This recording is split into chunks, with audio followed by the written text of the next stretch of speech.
Hello, ഞാനിന്ന് വന്നേക്കുന്നത് നമുക്ക് ഷുഗർ ക്രേവിങ്സ് ഒക്കെ തോന്നുമ്പോൾ നമുക്ക് കേക്ക് കഴിക്കാൻ തോന്നും. ഇത് നമുക്ക് എങ്ങനെ ഹെൽത്തി ആയിട്ട് കഴിക്കാം എന്നുള്ളൊരു വീഡിയോ ആണ്.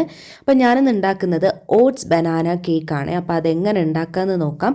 അതിനായിട്ട് ഒരു ബൗൾ ആദ്യം എടുക്കുക. എന്നിട്ട് ഒരു പഴുത്ത റോബസ്റ്റ പഴം നമ്മൾ ഇട്ട് കൊടുക്കുക. ഞാനിവിടെ ഒരൊറ്റ റോബസ്റ്റേ ഇടുന്നുള്ളൂ.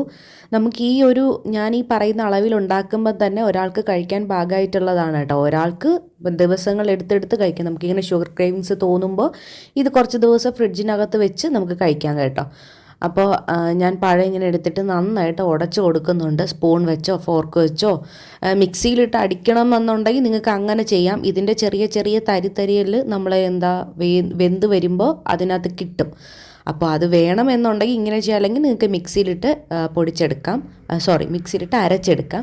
ഇനി ഓട്സിനെ പൊടിച്ചെടുത്തിട്ടുള്ളതാണ്. ഞാനിവിടെ ഒരു 4-5 സ്പൂണ് ഓട്സ് ആഡ് ചെയ്ത് കൊടുക്കുന്നുണ്ട്. നിങ്ങൾക്ക് എത്രയാണോ ആവശ്യം, നിങ്ങൾ എത്ര ക്വാണ്ടിറ്റിയാണ് ഉണ്ടാക്കുന്നത് അതിനനുസരിച്ച് ഈ ഇൻഗ്രീഡിയൻസ് കൂട്ടുകയോ കുറയ്ക്കുകയോ ഒക്കെ ചെയ്യാം. എന്നിട്ട് നന്നായിട്ടൊന്ന് മിക്സ് ചെയ്ത് കൊടുക്കുക. ഓട്സ് എല്ലാം പഴത്തിൽ കവർ ചെയ്ത് കൊടുക്കുന്ന രീതിയിൽ മിക്സ് ചെയ്തെടുക്കാം. ഇനി ഞാൻ ഇതിനകത്തേക്ക് ആഡ് ചെയ്ത് കൊടുക്കാൻ പോകുന്നത് ഒരു കോഴിമുട്ടയാണ്. ഇത് ഫ്രിഡ്ജിനകത്ത് വെച്ചതല്ല, പുറത്ത് വെച്ചിരുന്നതാണ്. അതിൻ്റെ തണുപ്പെല്ലാം മാറിയതിന് ശേഷം ആഡ് ചെയ്ത് കൊടുക്കുന്നതാണ്. അപ്പോൾ ഒരു കോഴിമുട്ടയുടെ മൊത്തത്തിൽ ആഡ് ചെയ്യുന്നുണ്ട്. അപ്പോൾ ഇപ്പം തന്നെ നിങ്ങൾക്ക് നോക്കുമ്പോൾ പറയാം, ബനാന, പിന്നെ ഓട്സ്, അത് കഴിഞ്ഞിട്ട് മുട്ട. അപ്പോൾ ഇതിൻ്റെ ഗുണങ്ങളെല്ലാം നിങ്ങൾക്ക് നന്നായിട്ട് അറിയാം. അപ്പോൾ ഇതും കൂടി ചേർത്തിട്ട് എല്ലാം കൂടി ഒന്ന് മിക്സ് ചെയ്തെടുക്കുക. ഇപ്പോൾ ചെറിയൊരു ലൂസ് കൺസിസ്റ്റൻസി പോലെ ആയിട്ടുണ്ട്. ഇനി നമ്മൾ ആഡ് ചെയ്യാൻ പോകുന്നത് കൊക്കോ പൗഡറാണ്. ഞാനിവിടെ അൺസ്വീറ്റൻഡ് കൊക്കോ പൗഡറാണ് ആഡ് ചെയ്തിട്ടുള്ളത്. അപ്പോൾ ഇതൊരു 1/4 സ്പൂൺ ഞാൻ ആഡ് ചെയ്ത് കൊടുത്തിട്ടുണ്ട്. ഒരു ഫ്ലേവർ കിട്ടും, ഒരു കളറ് കിട്ടും, ഒരു മണം കിട്ടും. അപ്പോൾ ഇതിനൊക്കെ വേണ്ടിയിട്ടാണ് ഞാനിത് ആഡ് ചെയ്ത് കൊടുത്തിട്ടുള്ളത്. ഇത് ആഡ് ചെയ്ത് കൊടുത്താൽ മാത്രമേ അതിൻ്റെ ആ ഒരു ടേസ്റ്റ് നമുക്ക് കിട്ടുള്ളൂ. കേക്കാണല്ലോ, അപ്പോൾ ആ ഒരു ടേസ്റ്റ് കിട്ടണമെങ്കിൽ ഇതാണ് ഞാൻ ആഡ് ചെയ്തെടുത്തിട്ടുള്ളത്.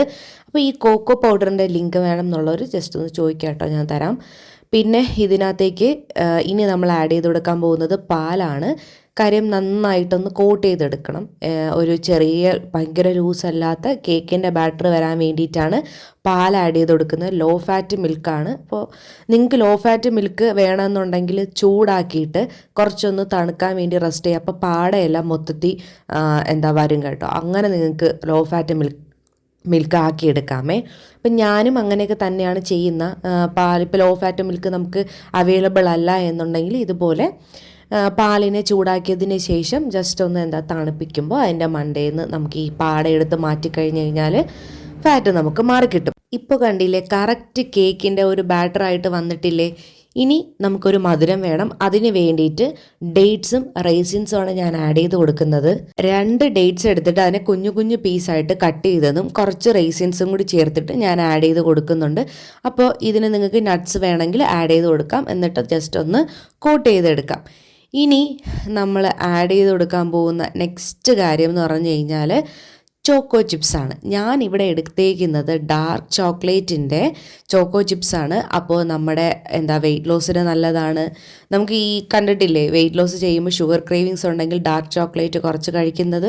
ഓക്കെ, അപ്പോൾ അതിന് വേണ്ടിയിട്ട് ഞാൻ കുറച്ച് ചോക്കോ ചിപ്സും കൂടി ആഡ് ചെയ്ത് കൊടുത്തിട്ടുണ്ട്. ഇനി ഞാൻ ഒരു 1/4 അല്ലെങ്കിൽ 1/2 സ്പൂൺ ബേക്കിംഗ് പൗഡറും കൂടി ചേർത്തിട്ട് മിക്സ് ചെയ്ത് കൊടുക്കുന്നുണ്ട്. ഇപ്പോൾ നമ്മളെ മിക്സിങ്ങും കാര്യങ്ങളെല്ലാം റെഡി ആയിട്ടുണ്ട്. ഇനി നമ്മൾ ഏതിലാണോ നമ്മൾ കേക്ക് ഉണ്ടാക്കാൻ ഉദ്ദേശിക്കുന്നത് അതിലേക്ക് ഇത് ഒഴിച്ചു കൊടുക്കുക. കുറച്ചൊന്ന് നെയ്യോ ബട്ടറോ ഒന്ന് തടവിയിട്ട് ഇത് ഒഴിച്ചു കൊടുക്കുക. ഞാൻ കെറ്റിലാണ് ഉണ്ടാക്കുന്നത്, അതുകൊണ്ടാണ് അതിൻ്റെ മോൾഡിൽ ഞാനിത് ഒഴിച്ചു കൊടുത്തിട്ടുള്ളത്. ഇനി ഒന്ന് ടാപ്പ് ചെയ്ത് കൊടുക്കുക. അതിൻ്റെ ബബിൾസൊക്കെ ഉണ്ടെങ്കിൽ ഒന്ന് പോയി കിട്ടും. ഇനി കെറ്റിലിൽ ഞാൻ വെള്ളം ചൂടാക്കിയിട്ട് അതിൻ്റെ ആ ഒരു ഇത് വെച്ച് കൊടുക്കുന്നത്. അതിങ്ങനെ വെച്ചതിന് ശേഷം നമ്മൾ കേക്കിൻ്റെ ബാറ്റർ നമ്മൾ അതിലേക്ക് ഇറക്കി ഒന്ന് അടച്ച് വെച്ച് വേവിക്കുക. പിന്നെ ഇത് എന്ന് പറഞ്ഞു കഴിഞ്ഞാൽ ഇടയ്ക്കിടയ്ക്ക് നിങ്ങളൊന്ന് തുറന്ന് നോക്കിയിട്ടൊന്ന് വെന്തോ എന്ന് നിങ്ങൾക്ക് ചെക്ക് ചെയ്ത് നോക്കാവുന്നതാണ് കേട്ടോ. ഞാൻ അങ്ങനെയാണ് ചെക്ക് ചെയ്തത്. എനിക്ക് കറക്റ്റ് ടൈം എനിക്ക് അറിയില്ല. പിന്നെ ഇതിൻ്റെ ആ ഒരു ഹോളിൽ വരുന്ന എയറൊന്നും അടച്ച് കളയേണ്ട കാര്യമൊന്നുമില്ല. ഇങ്ങനെ ഇരുന്ന് തന്നെ നന്നായിട്ട് വെന്തോളും. ഇതല്ല നിങ്ങൾക്ക് കുക്കറിൽ ഉണ്ടാക്കാം. അതല്ല അടി കട്ടിയുള്ള നോൺ സ്റ്റിക്ക് പാൻ ഉണ്ടെങ്കിൽ അതിനകത്തേക്ക് ഈ പറയുന്ന പോലെ സെയിം പ്രോസസ്സ് തന്നെ വെള്ളം ഒഴിച്ച് ഈ മോൾഡ് ഇങ്ങനെ ഇറക്കി വെച്ചിട്ട് നമുക്ക് കുക്ക് ചെയ്തെടുക്കാവുന്നതാണ്. നിങ്ങളുടെ ഇഷ്ടമാണ്, നിങ്ങൾക്ക് ഏത് രീതിയിൽ വേണമെങ്കിലും ഉണ്ടാക്കിയെടുക്കാം. എൻ്റെ കയ്യിൽ ഇതുള്ളത് കൊണ്ട് ഞാൻ ആ ഒരു രീതിയിൽ പ്രിപ്പയർ ചെയ്തെടുത്തു. ഇപ്പോൾ നിങ്ങളുടെ ഇഷ്ടത്തിനനുസരിച്ച് നിങ്ങൾക്കത് ചെയ്തെടുക്കാവുന്നതാണ് കേട്ടോ.